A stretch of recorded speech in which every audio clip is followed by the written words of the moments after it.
It all started with a very simple idea. Tell the stories of how successful middle market CEOs made it to the corner office. I'm Brant Handley, founder and managing director of Resource Options International, or ROI. We're the USA's premier executive search firm focused exclusively on empowering middle market companies to attract, hire, and retain A players while transforming top executives' careers and lives.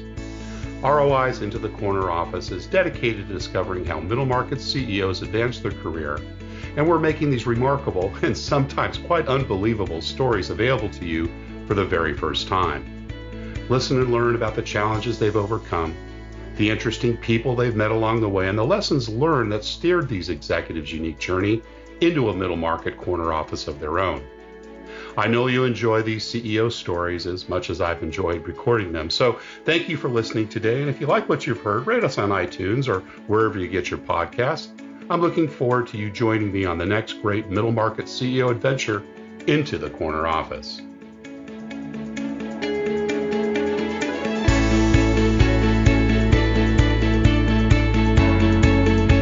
Today, my guest is Darryl Schimeck, Chief Executive Officer at Versa Integrity Group, a leader in testing, inspection, and certification services. Darryl has spent his career in environmental and industrial services, beginning as a management trainee at Chemical Waste Management. He has worked in the C-suite for over 30 years in senior positions with the brand companies, the Brock Group, and Veolia Industrial Services. His operational experience includes scaffolding, insulation, painting, demolition and dismantlement, hazardous waste transportation, treatment and disposal, environmental remediation, and nuclear facility decontamination and decommissioning. Darryl holds a BA in economics from Alma College, where he currently serves as Vice Chairman of the Board of Trustees. He is also Chairman Emeritus at Mercy Home for Boys and Girls in Chicago. Darryl and Jeanne, his wife of over 35 years, live near the southeast shore of Lake Michigan, where they enjoy golf, biking, and time with their family. Darryl Schimeck, welcome into the corner office. Thank you, Brant. It's great to be here. Oh, wonderful to have you here as well. I know we spoke a few months ago, and there's a lot to get caught up on, and can't wait to talk more about your career and what's going on, obviously, with all that you're doing, particularly during the pandemic, which has been a busy time for Versa Integrity. But we always kind of like to start at the beginning and talk about the early days. So tell us a little bit about where you grew up and what your early family life was like. Sure. I was born in Detroit, Michigan. Grew up on the far east side of Detroit. The Catholic caboose in a family of four. My brother graduated from high school the day I was born. Wow, that's a big gap. Yeah. My sisters were 12 and 9 years older than me, Gosh. and so I had all the benefit of older parents who were well-trained or tired of it, but also really kind of grew up with two dads. My brother was kind of my young dad and my idol growing up, and had a very kind of great childhood, an intact family. Dad was the director of safety for the Bud Company, which was a supplier to the big three, which is ironic because I would later go on in life to work in businesses where the big part of my job was worrying about health and safety of employees. So I guess it was in my DNA. Yeah. But and Dad had that career his whole career. Dad was a millwright, a rigger. Worked at the Bud Company his entire career for 42 years. Yeah. His father had worked there. I worked there in the summer. So the assembly line is in my blood, as our automobiles. My brother was an executive at Cadillac by the time I was in college. So I also dropped the number one piston on Caddy V8s for a summer. So love it. And mom stay at home with mom the kids. Stay at home. I had a blessed life. I went to the Catholic school down the street, got to go home for lunch every day, and absolutely nothing to complain about. No big childhood tragedies, happy life, and very fortunate. We grew up in what I thought we were rich. You know, we had a 2-bedroom bungalow and always had a nice car, and went on vacation every summer to a cottage in northern Michigan. And I thought we were rich, and we were in the value of an intact family, emotional, and, the content, and all those kind of things, and loving parents and great family. And then I actually went to high school at an all boys prep school on the east side of Detroit called Austin Catholic Prep, where I was probably one of the poorer kids monetarily, and that was when I saw what monetarily rich looked like. Right. But it's not always pretty.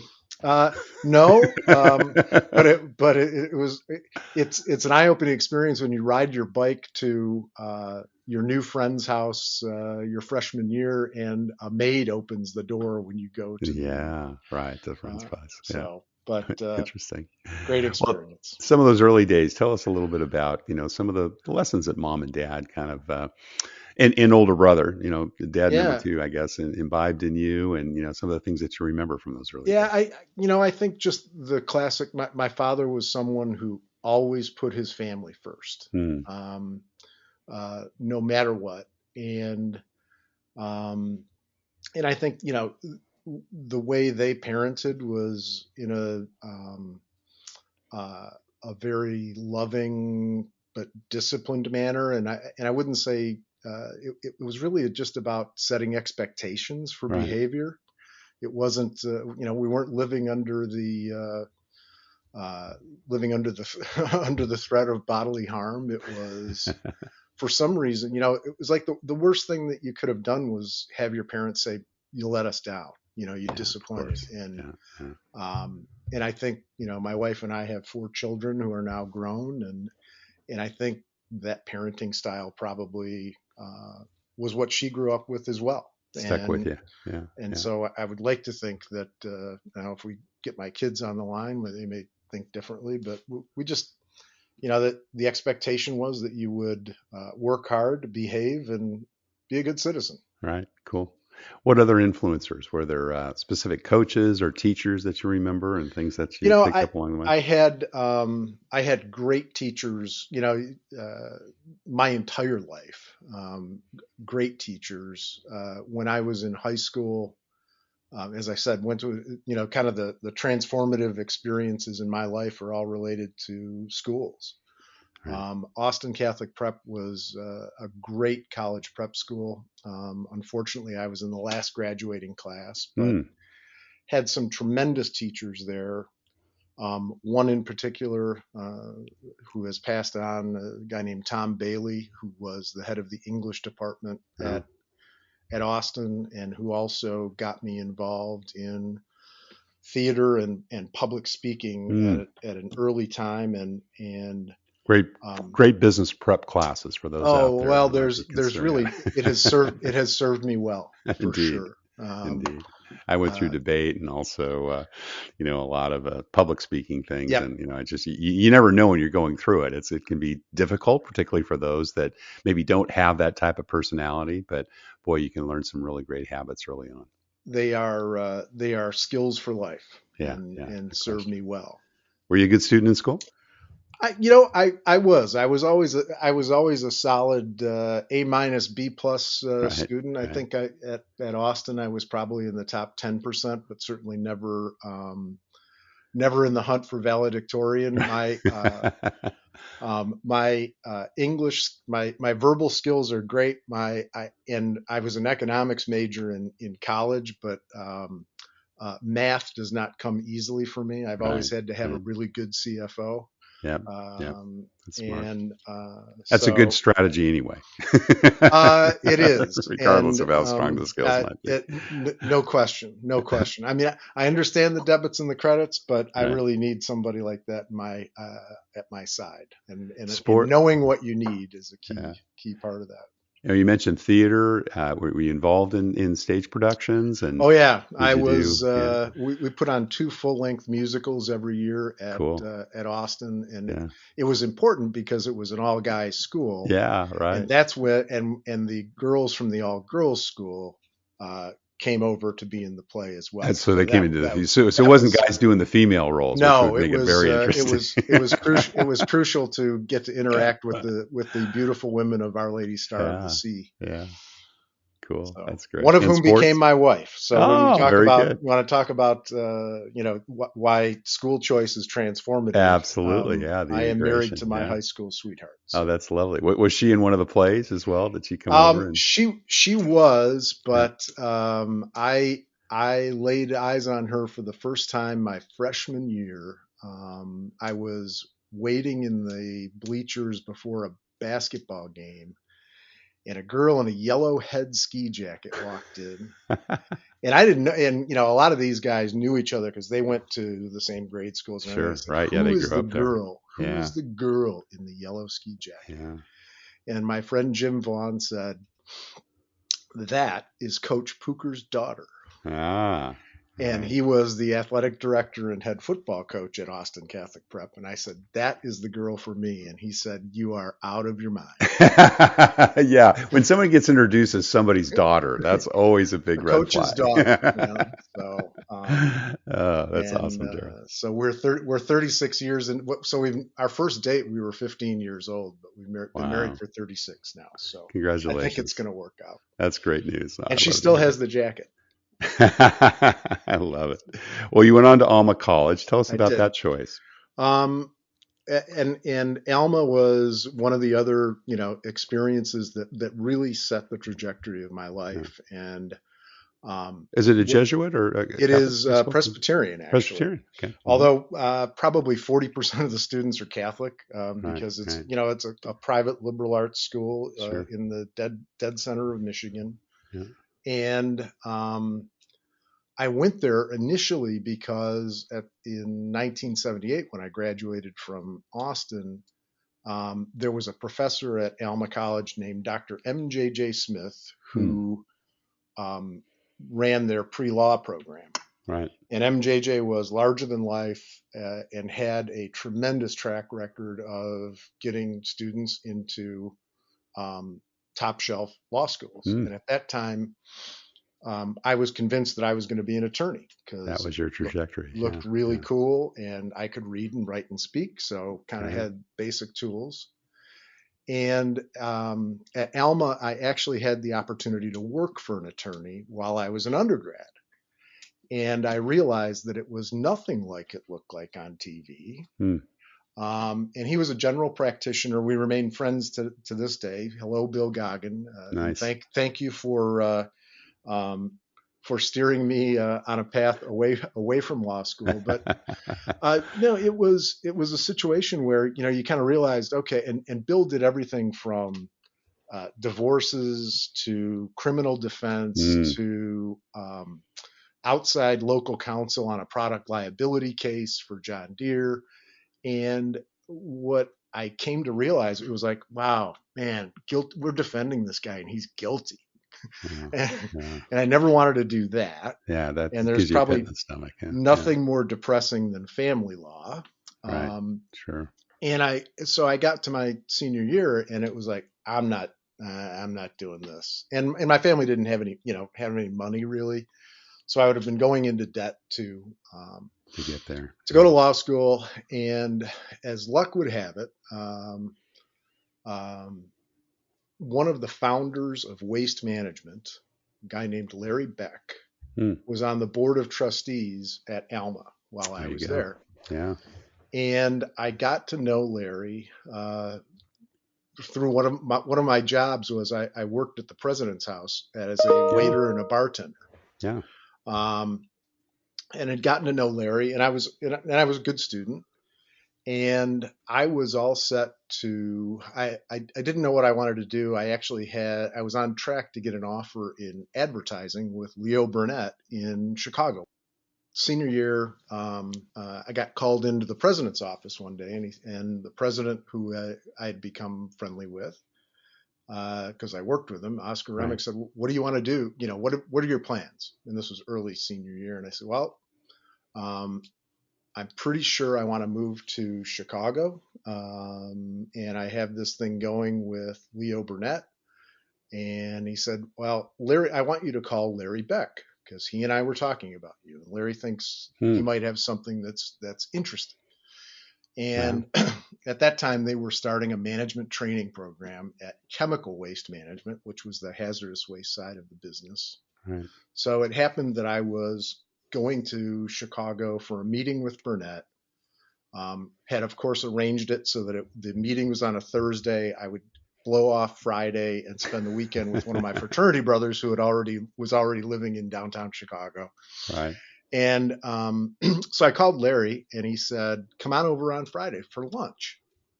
And I think we're going out to lunch, which, as you're a college kid with no money, sounds pretty great. Yeah, exactly. And Larry was a larger than life character, wonderful man.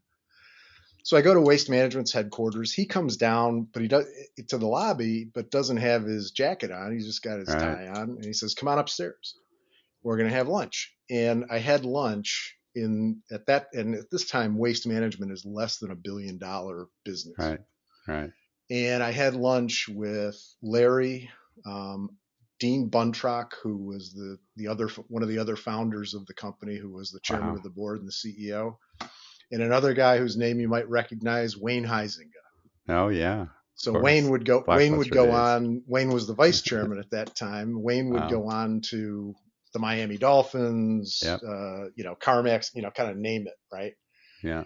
And what I would give anything for would be to have a picture, which I don't, of young 21-year-old Darryl Schimeck in the, trying not to spill the soup on his tie in the executive dining room. At least you were wearing a tie, right? Oh, a tie and a vest at that time. This is 1982, man. If you were happening, you had your vest on and my shiny wingtip shoes. Great. But in any case, long story longer, a couple weeks later, Larry comes, they came back and said, "Hey, we want you to come out for a formal interview." Wow. Did that. And, 12 years later, you're progressing through the ranks. Yeah. Yeah. Imagine that. So I started out selling hazardous waste transportation and disposal services, in Northwest Indiana and Western Michigan. That then morphed into, I had the good fortune of kind of getting picked out of the chorus line to work in the environmental remediation business, which was just getting going. The Superfund program was just starting up. And a guy named Ray Bach, who was kind of a high flyer sales and marketing guy at Waste Management, picked me to be his caddy. We kind of joke about it, but he realized that I could read and write and speak, and it was one of those things where the company was growing so quickly that if you had a little bit of talent, there was just so much opportunity that, and I was fortunate to be there at a time when, if you worked hard and could contribute, did it. But a funny story that I tell my leadership students today at Alma College is, I'm a little bit obsessive about my shoes. Because you did mention the wingtips earlier. Yeah. Well, and my mom, and I get this not from my dad, but from my mom, because my mom would always say, "I can tell a lot about a man by looking at his shoes." That's true. I've heard that whether before. he's on his way up or on his way down. That's right. That's true.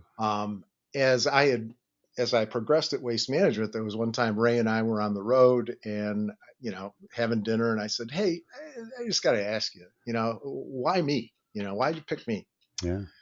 And he said, "Well, there was that one project that you did a presentation on, and I could see that you could, you could read, write, and speak." He said, "But then I looked at your shoes." He goes, "I judge, he says, if you can't keep your shoes intact, you can't run our business." And so I'm a bit obsessive about it. That's great. I love it. Do you remember the first time you started managing people there? I do. I was So our group was we were pursuing major remediation projects, so big multi-million-dollar projects. There was a big proposal team that worked on these big technical proposals, and I got put in charge of that team, and It was like there were like 4 guys reporting to me who were all my friends. Yeah. I had gotten, we had been on the same level, and then I got jumped up to, hey, you're in charge of that group. And some very important lessons. I think I was at the ripe old age of like 26 or 27. One of the great lessons was we were in the midst of, and this is in the days before everybody had laptops and everything. We're literally, writing on pads, right, and giving them to the word processing team, and waiting for drafts to come back. And you kind of look back on it and you go, oh my God, how did we do it? Yeah, we get stuff done back then. Right? How did we, on the IBM Selectric? And I had a hand crank calculator at one point. Yeah, sure. The 10 key, Yeah, I remember those. And so what that meant was there were a lot of late nights, like really late. Right. And there was one time when, hey, I was in charge. So it was like, hey, you got this, you got this, you got this. And I went home. And they probably stayed till midnight. Yeah, sure. And they had an intervention with me, which was kind of like, hey, we know you're the boss, but what the hell, and it was, it was like, got it, lesson learned, sorry. And that's, it kind of changes the way, or was certainly formative in how I think about good leadership, in that you got to be on, what I call the active coalface, sometimes with the pick in your hand next to your people. And especially in the kind of businesses that I've run, which are industrial services businesses largely, visible senior leadership in the field is critical. Our people have to see senior executives out there, and it goes a long way. One, I think a desk is a dangerous place from which to view the world, and you don't learn it. You don't learn anything. And manage people as well, I would add. Especially, because you got to be out there, and it is helpful to your internal stakeholders, because they have a chance to talk to you in their environment, and you can see what they're up against. It's also invaluable from a customer relationship standpoint to know that they see the CEO out there in his boots and his hard hat walking around at the safety meeting. Right. Cool. Well, you've been in the C-suite, as we said in the introduction, I guess, over 20 years. A long time. And we want to talk a little bit about Versa and what you do there. Sure. But maybe before we get there, just a bit of a macro role. You've worked for a number of different companies. You've been president and CEO a couple of different times. Well, give us kind of an overview of what are the most important things in that leadership arc. If you thought about the things, the lessons you've learned over that period of time, and really had to kind of say, here are 2 or 3 nuggets that I just know work, regardless of the kind of company I've been in or the workforce I've been. What would those be, Darryl? I think a lot of people talk about servant leadership, and I believe that. I think that's really important. I think that that is your job, and I kid with senior leadership teams sometimes. I say, as if, for instance, at Versa, there's 1,000 people 1,000 families who are hoping that we make good decisions. Yeah.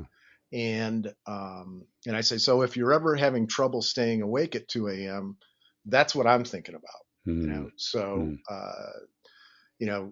I pray for a lot of things. One of them is, please help me make good decisions. Right. Sure. And so that's your job. I think also, I think it is important for leaders to be able to very clearly articulate the vision and mission for the business, to be able to communicate to their teams what the boundaries of the game are, meaning Right.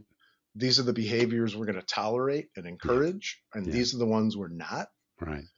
And Black and white. here's what the goal line. Here's where the goal line is, and in most cases, get out of the way then, because if you've done your job of, letting them know where we're going, letting them know what the sidelines look like. My experience is that more often than not, people will amaze you more than they'll disappoint. They want to win. Yeah, I They want to be successful. I don't think most people that I know wake up and go, I think I'll do a crappy job today. I'm sure there are probably some out there, but I don't think that most people consciously go, I think I'm going to do a crappy job today. Sometimes when they do a crappy, if they do a crappy job, you look first to, okay, why? And it's were they not properly trained? Were they not? Did they not understand what the boundaries were and what we're trying to get done? Or weren't given good direction. And sometimes we're all human beings and we make mistakes and they will break. Sometimes they'll break your heart, but my experience is more often than not they'll amaze you if you're doing your job right. Yeah, awesome. You mentioned a couple, and everyone talks about the mentors they've had along the way, and you remember the names. It's amazing sometimes. Some of the names of my junior elementary school teachers and different coaches you've had along the way, but there's always a few tormentors out there as well. And not that I want to mention we won't name names there.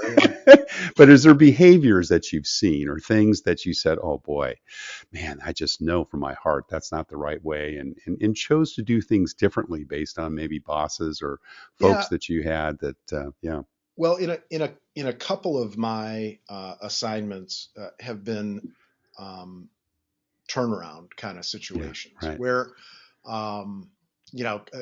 kind of running into a burning building. And in every case, what I found is I was following leaders who put themselves first. Yeah. And, when you make it about you, bad things happen. Right. And in virtually every situation, it kind of gets back to how you think fundamentally about people. What I found was good people who want to do good work, who are being underserved by their leadership. And so, bad leadership behavior that I've seen is always related to that, where it's about you and not about the company, and about your people. You're. I want to talk a little bit about Versa and the company and so forth. The first question I have to ask, because you're the very first guest that we've had on the show that actually started as a CEO after the pandemic started. I am a COVID CEO. You're a COVID CEO, and I mean, obviously, I would have assumed the discussions had been going on for a few months prior to that, right? No, so it wasn't, actually not. Oh, is that true? No kidding. So tell us a little bit about that. Then I don't want to presume anything. Back in I guess it would be COVID. The COVID hit the fan kind of March of 19, right? Right. March of 20. It was March of 20. March of 20. Yeah. Right. So March of 20, I get a call from a former colleague of mine, a guy who had been my vice president of health and safety at Veolia Industrial Services, Sam Harkins, who says, and we'd stayed in touch, and he said, boss, my company's going to need a new CEO. Would you ever take a call from the private equity sponsor? Wow. And I said, well, not looking, but always listening. So sure. Let's have a conversation. And I was doing board work for a couple of private equity firms and kind of still do that stuff. Been exposed to them. And I think the count was probably 14 Zoom meetings. Oh my gosh. Wow. Having never shaken a hand, gone out to lunch, at times not wearing long pants or shoes, I'll admit it. But yeah, we a series of interviews, and we did a deal. That's amazing. And so we're about 20 months in with the private equity sponsor is Doralton Capital, and great people, but had not seen, it was months before we ever saw each other in 3D. And I literally started the job in May, and, conventional way of doing that is, hey, the announcement gets made, and you get on onboarding. You're on right. you're on airplanes for 2 weeks, right. visiting as many people as you can. Yeah. And at that time, nobody was traveling. I couldn't go anywhere. It was lockdown. So we had virtual meetings to introduce the new boss, which was kind of odd, but it worked out actually. And so when I finally was able to travel, and people kind of knew, they'd seen my face, they were disappointed that I wasn't taller. So it worked out. But yeah, it is certainly one for the books. But I think it also, not everything that comes out of COVID is going to be bad.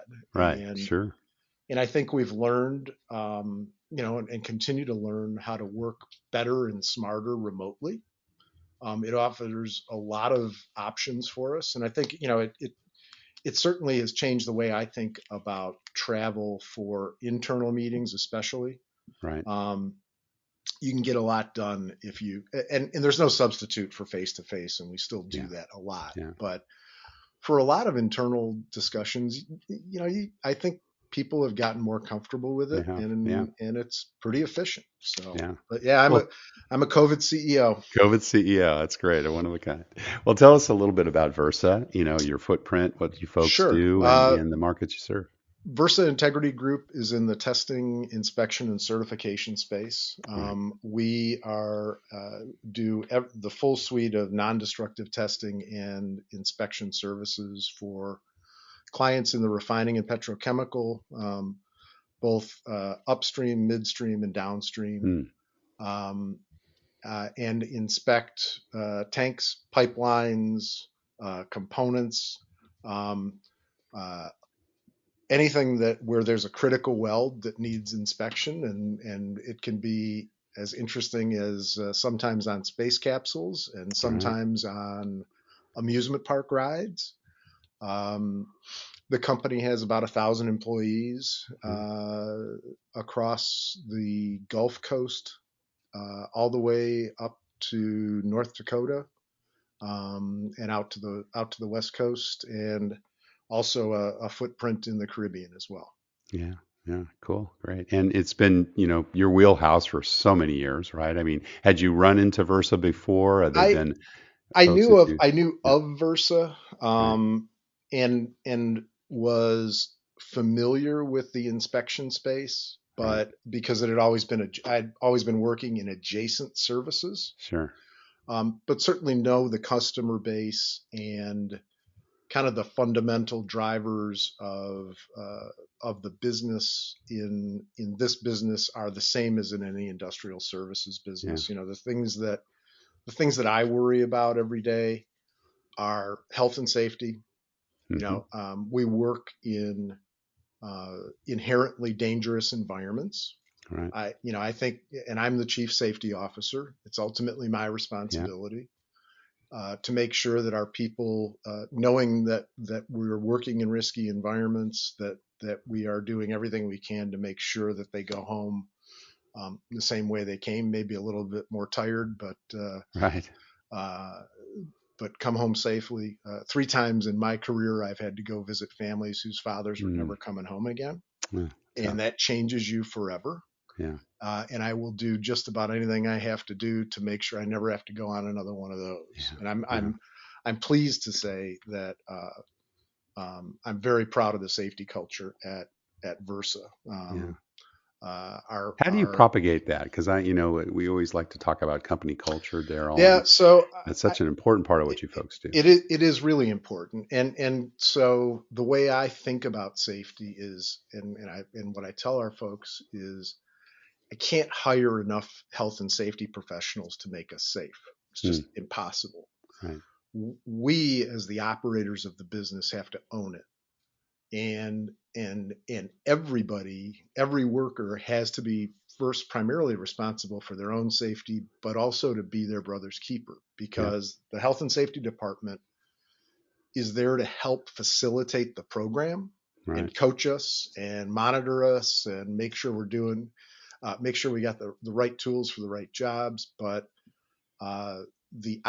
I am the chief safety officer, and I delegate that authority through the operating part of the company. Right. So it goes to the vice presidents, to region managers, and I think that's the only way you get a high performing health and safety culture. If in my experience in this space, if the CEO does not see himself or herself as the chief safety officer and articulate that, you don't have a chance. Nobody will. Yeah. Nope. Right. And is it something that you kind of weave into all your company communication? It's everything we start with. We and it's interesting, having done this a while, to see the transformation of how we think about health and safety today as opposed to 30 years ago. 30 years ago, we were thinking about how to manage the response to accidents. It was, how do we make sure that when the accident happens, that we make, can we keep it from being an OSHA recordable incident? How do you manage the accident? And now the mentality, thankfully, is zero accidents. That zero accidents is the only goal that makes sense. Right. Because if you say, okay, well, no, we know we're going to get 4 people hurt every year. It's like, okay, well, which 4 do you want to pick? Yeah, right. Because I don't want to be one of them. And I'm very, very proud of the work that the team at Versa does. We just, I think, eclipsed 3.2 million man hours since our last OSHA recordable incident. Wow. So, fantastic. And I don't like looking backwards. Our program is very much geared toward stop work authority and making sure that our people are looking at leading indicators, not lagging indicators. Right. But it is a daily battle. We can't take integrity's in your name, right? It is. That's an important part of, and it's also the quickest way to lose a customer. Right. We operate, for some very, very highly developed safety culture customers. And if you're not, it is table stakes. If you're not as serious as they are about it, you're not coming in the gate. So, and I think at the end of the day, that's a great thing, because a lot fewer people are getting hurt in our business today than 30 years ago. For the inspection business, quality, we think about quality the same way at Versa, and you talk about integrity. If you boil down what we do, we are providing data to our customers that they use to make really important decisions regarding asset integrity, some life safety issues, whether something is safe enough to keep in operation. And so it is absolutely critical that our data be accurate and defensible, and that they can rely on it to make these big decisions. Right. And it's just like safety. I can't hire enough QA QC people to be trailing around our inspectors and to say, is this report right? We have to own it. The same way we own safety, and they are both journeys. You never wake up one day and go, hey, we've arrived. It is a constant journey, and we have to keep getting better at it. Darryl, what do you look for when you're making bets on the people you invested and hire at Versa? They need to be a cultural fit. And what does that mean? The gate, we just talked about the gating issues. Right. For us, safety, quality, people that I get involved with in hiring at the more senior level have got to have a hands-on mentality to understand that your behaviors have to be worthy of the position. Right. meaning you're on camera all the time. Sure. And the people who work for you are looking at you as the leader for what behaviors to model. Right. And if you have good behaviors, they're going to model good behaviors. Right. Bad behaviors, they're going to model bad behaviors. And as it relates to, are you really serious about safety and quality, or are you just saying that? I'm really serious. Yeah. What's your favorite interview question? What do you obviously you get a lot of people that you interview, but they've been through the mill, right? They've had a chance to talk to a lot of people. The people, look at them for their qualifications. I'm sure there's folks that do cultural checks, but I'm always interested in what do you like to do when you're not working? Because we are much more than the job. This is what we do. It's not who we are. Right. I like to know, one of my favorite questions is, what are you reading? And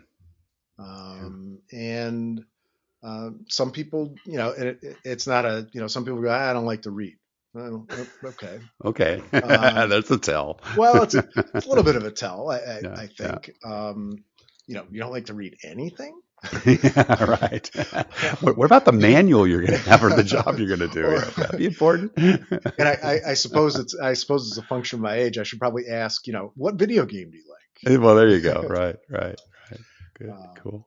But yeah, I'm very interested in what is important to you. Yeah. What's important in your life? Because as I say, this is our job. This is what we do. We do it for money. This is not who you are. Right. And if you define yourself by your job or your title, which inevitably will someday go away, you will find yourself pretty empty at some point. Yeah, so. Right. It's about the dash, right? Yep. Well, you've been very, very generous with your time. Thank you. We always have one last question for all our guests. And, that's kind of what career and life advice would you give someone who's maybe mid-career and has their eyes on the corner office? I would say do it. I think leadership is something that is in your blood. I think you can teach people to be better leaders, but I think that if you really, to do this, you have to really, really want to do it. Right.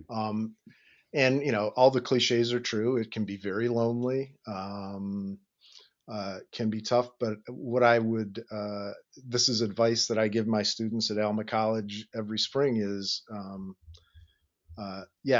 absolutely do it. But again, the title is not who you are, it's what you do.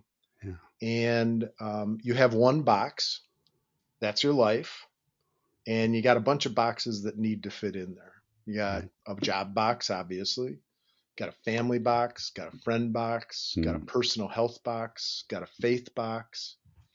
And my advice is make sure that business box doesn't get so big that the other ones don't fit in, because it'll be an unhappy experience for you. Great to end with that. Well, Darryl Schimeck, Chief Executive Officer of Versa Integrity Group, thank you so much for sharing your journey into the corner office. Brant, it's been my pleasure, and thank you.